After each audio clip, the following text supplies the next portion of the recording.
어제 이어서 예수님이 그러면 어제 아침에 맹세하지 말라고 말씀하신 말씀의 교훈, 예수님은 그럼 무슨 해결책을 가지고 말씀을 하고 계시는가를 정리를 해보고자 합니다. 어제 아침에 유대인들은 출애굽기 20장 7절에 하나님의 이름으로 맹세 안 하면 된다.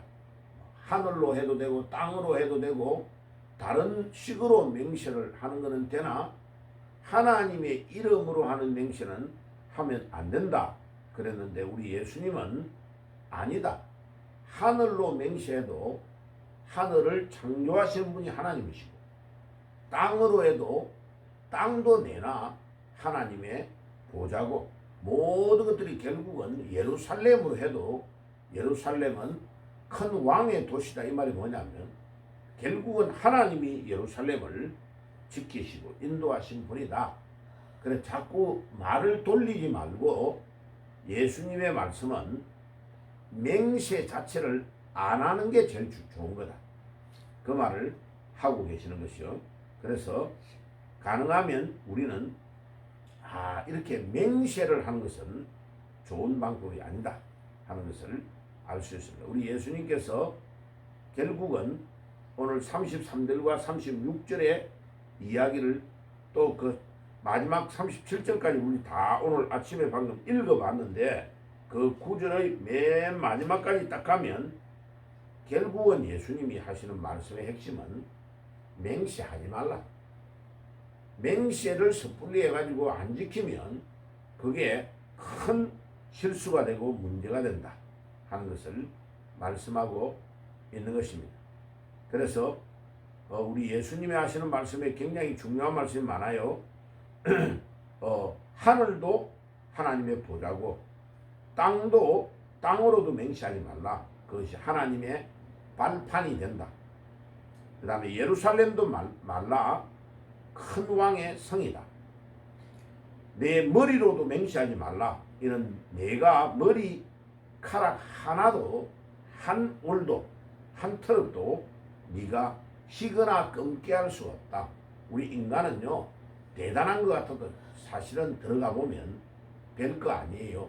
우리 머리카락 이거 하나도 나이가 들어서 희게 되는 것도 염색을 해가지고 인위적으로 하는 거지, 실제는 자연적으로 머리를 휘고 검게를 우리의 능력으로는 할 수 없다. 그래서 맹세 자체를 신중하게 해라. 맹세의 대상은 최종적으로 하나님이시기 때문에 우리가 하나님의 이름을 만홀히 여기는 이런 과오를 범하면 안 된다 라고 예수님이 말씀하시는 것입니다. 그래서 예수님의 맹세 금지는 하나님이 받으시는 아름다운 맹세를 오용하고 그 맹세를 거짓으로 바꾸는 바리새인과 서기관들과 같은 윗선자들을 지적하는 경고의 말씀입니다. 자꾸 이거를 악용해가지고 맹세를 가지고 요리조리 활용해 먹는 이 바리새인과 서기관들의 윗선, 그들의 거짓말로 말을 바꾸는 이런 행위들을 예수님이 경고하고 하나님의 이름을 이용해서 자기 유익을 취하는 이런 유대인들, 바리새인과 서기관들처럼 행동을 하지 말라고 말씀하고 계신 것입니다. 그래서 진실을 표명하기 위해 하나님 외에는 아무것도 의지하면 안 된다는 겁니다. 맹세는 하나님께서 우리의 정인이 되어 주시도록 요구하고, 만약 거짓을 하면 심판하는 분도 하나님이시라는 겁니다. 그렇기 때문에 그런 맹세를 너무 쉽게 하면 하나님이 심판자가 되기 때문에 결국은 하나님이 우리를 심판하면 아무도 우리를 중간에서 막을 자가 없게 된다는 원리를 예수님이 차라리 맹세를 하지 말아라 라고 예수님이 말씀하고 계시는 것입니다. 그러면 예수님의 해결책은 뭘까요? 오직 옳으면 옳다고 하고 아니면 아니다라고 하라. 자, 그 말이 무슨 말이에요? 말을 많이 할 필요가 없다는 거예요. 영어로 말하면 이게 옳으면 yes, 아니면 no, 간단하게 말하고 끝내라는 거예요. 말을 이렇게 빙빙 둘러가 말이 많은 사람은 반드시 실수하게 된다는 거예요.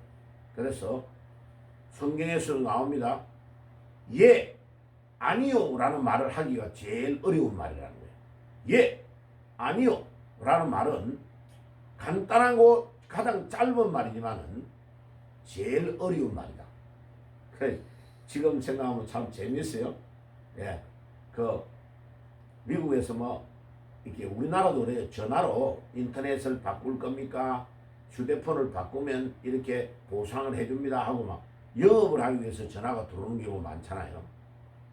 그런데 미국에서도 내나 그래요.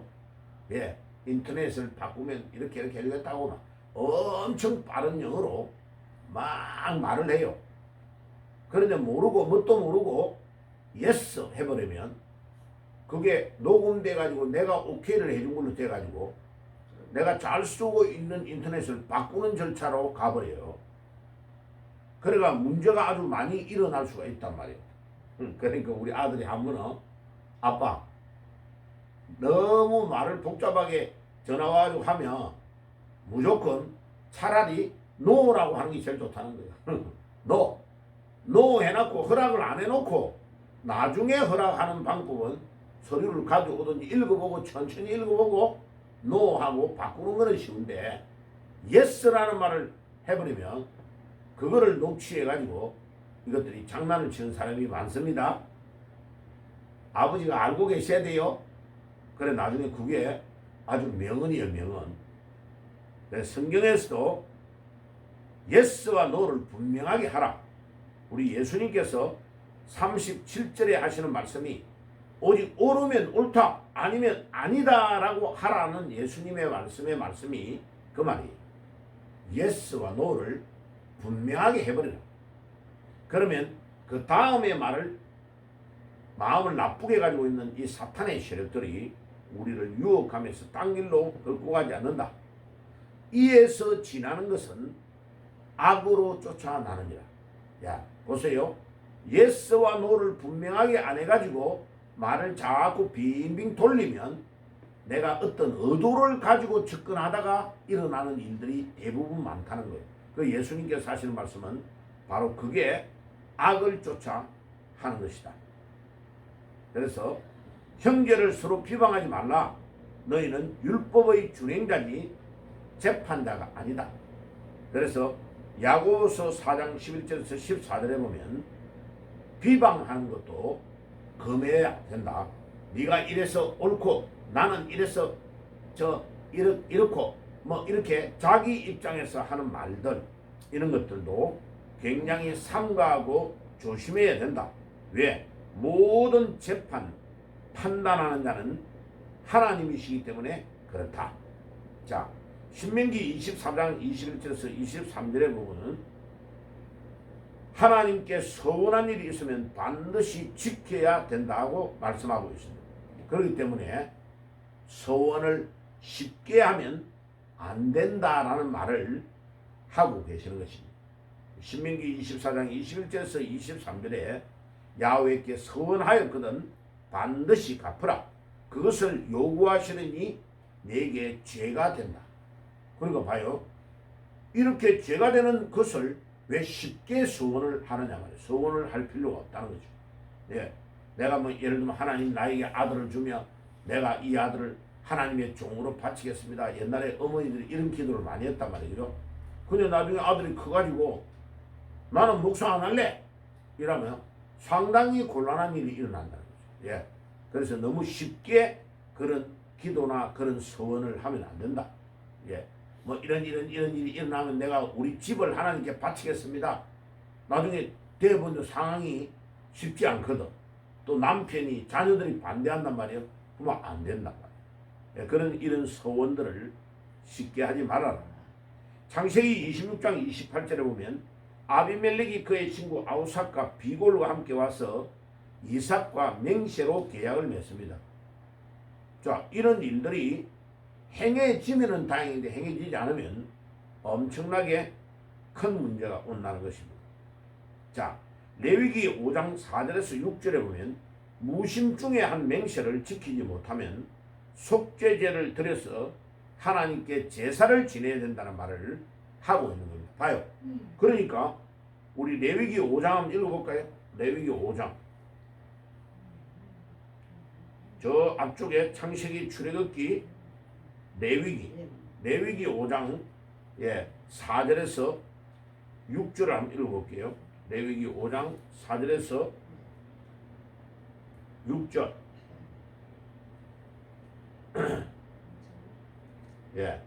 레위기 5장 4절에서 6절 151페이지입니다.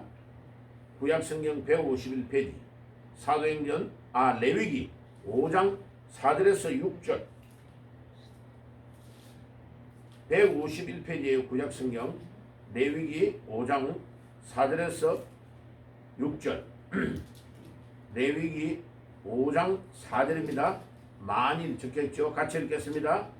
만일 누구든지 입술로 맹세하여 악한 일이든지 선한 일이든지 하리라고 함부로 말하면 그 사람이 함부로 말하여 맹세한 것이 무엇이든지 그가 깨달지 못하다가 그것을 깨닫게 되었을 때에는 그 중 하나에게 그에게 허물을 있을 것이니 이 중 하나의 허물이 있을 때에는 아무 일에 잘못하였노라 자복하고 그 잘못으로 말미암아 여호와께 속죄제를 드리되 양떼의 암컷 어린 양이나 염소를 끌어다가 속죄제를 드릴 것이요 제사장은 그의 허물을 위하여 속죄할지니라.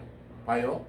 그러니까 레위기 5장 4절에서 6절의 말씀을 우리가 읽어보면 하나님께 하겠다라고 맹세해놓고 하지 않는 것이 죄가 된다는 것을 이야기합니다. 그러니까 그거를 지키지 못했으면 가가지고 속죄제를 드려야 될 정도로 이것이 아주 신중하고 중요하고 비중이 있는 것이다 하는 것을 우리에게 가르쳐 줍니다. 자, 그래서 결론적으로 말하면 보세요. 우리가 사람의 관계에서도 말로 약속을 딱 해놓고 안 지키면 한 번이 아니고 자꾸 두 번, 세 번 반복되면 어떻게 합니까? 그 사람은 신용이 없잖아요. 그 사람이 하는 말을 믿어주지 않습니다.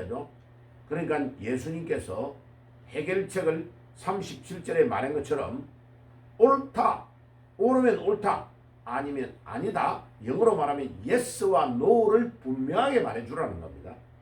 그리고 이 yes와 no 외에 다른 구질구질한 말을 많이 하는 것은 결국은 악한 것이다.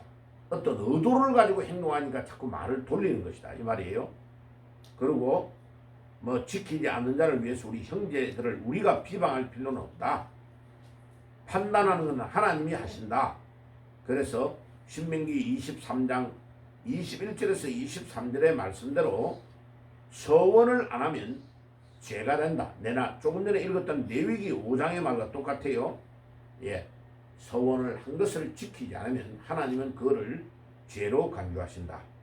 그래서 제일 중요한 것은 맹세를 안 하는 게 제일 좋고 했으면 지켜야 되고 그 다음에 말을 줄여서 yes와 no를 분명하게 하면 된다 하는 해결책을 우리에게 주신 것입니다. 그래서 오늘 우리가 이 말씀을 우리가 어제와 오늘 이어서 생각해 볼 때에는 역시 말 한마디가 엄청 중요하구나 하는 것을 깨닫게 됩니다. 오늘 하루도 또 우리 남은 생에도 이렇게 주님 앞에서 우리의 말 하나하나를 굉장히 신중하고 생각을 몇 번 해서 해야 된다 하는 것을 깨닫게 됩니다. 기도하겠습니다.